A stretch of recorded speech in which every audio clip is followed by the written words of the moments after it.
Why I chose history is a really good question.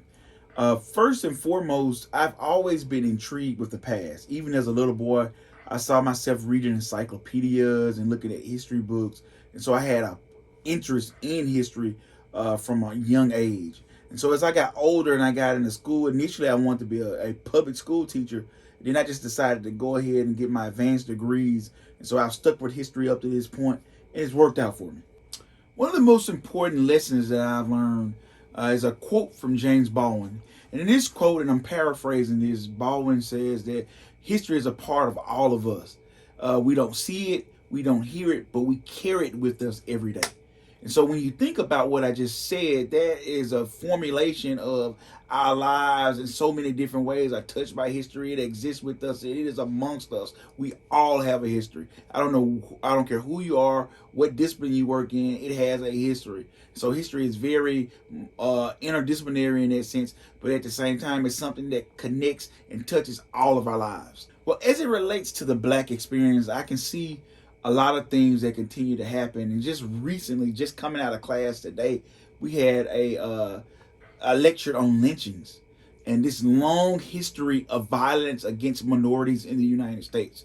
We know the recent incidents with George Floyd and others, but even going back to the late 1800s, right after Reconstruction, which was the apex of lynchings occurring in the United States, we see that this violence was still being perpetrated. So there's a long history there that we often forget that this is a trajectory that we've always been on and that we have to recognize, because the unsavory relationship between law enforcement and African American men, that goes always back to slave patrols, etc. So we have to look at that history to contextualize the contemporary acts of violence that are being perpetrated against minorities and understand that this is a long history, and that as a society we need to join together and we need to do some things about that. But these are things that I noticed in some of the continuities and some of the trends that I like to bring out in my instruction and in my research.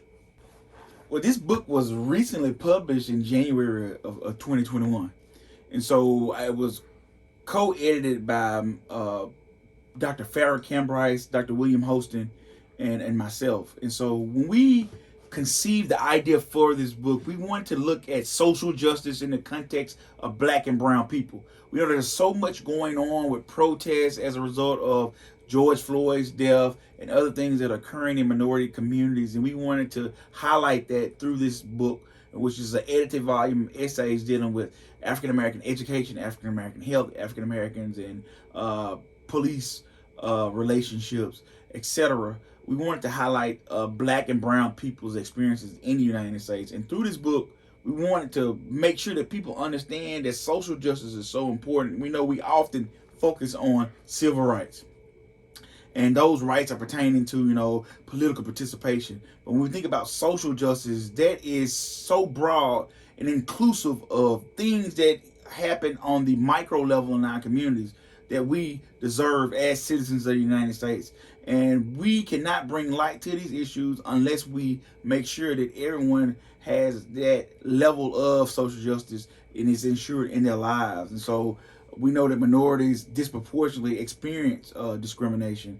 And so we wanted to bring light to that through our book, but more importantly, have this as a tool that our students can use and go into their communities and be leaders and change agents. What I enjoy most about being a historian is my interrogation of the past.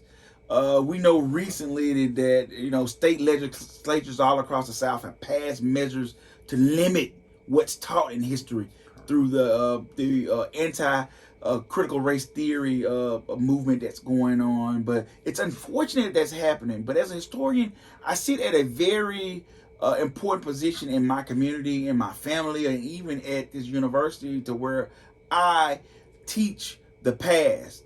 And our understanding of a past helps us to project our direction in the future.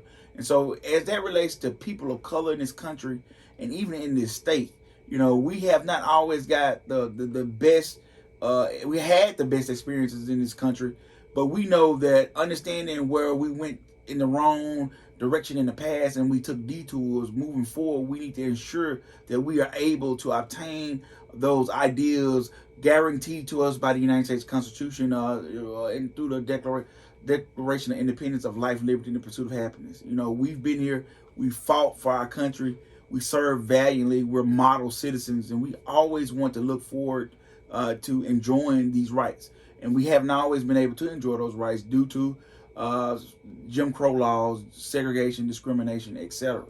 But we know that we're always struggling and striving to see those days, even for future generations, that they're able to experience full citizenship and full citizenship rights.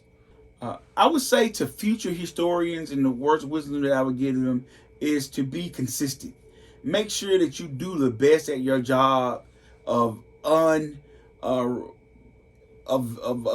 excavating the past, and even more importantly, being a truth seeker and a truth teller. We live in an age of fake news, to where people tell half truths and they have sound bites, and people are more concerned about their political positions instead of things that are in the best interest of their communities. And I think that is the irony of being an academic, and even more importantly, a historian. We have to tell the truth. Your political position has nothing to do with that. You have to objectively tell the truth and to position people to understand, again, our detours in the past, so that we may chart better directions in the future. And so it's important that historians and those who want to be historians understand that, and that we maintain our honesty and integrity in doing that and telling the truth.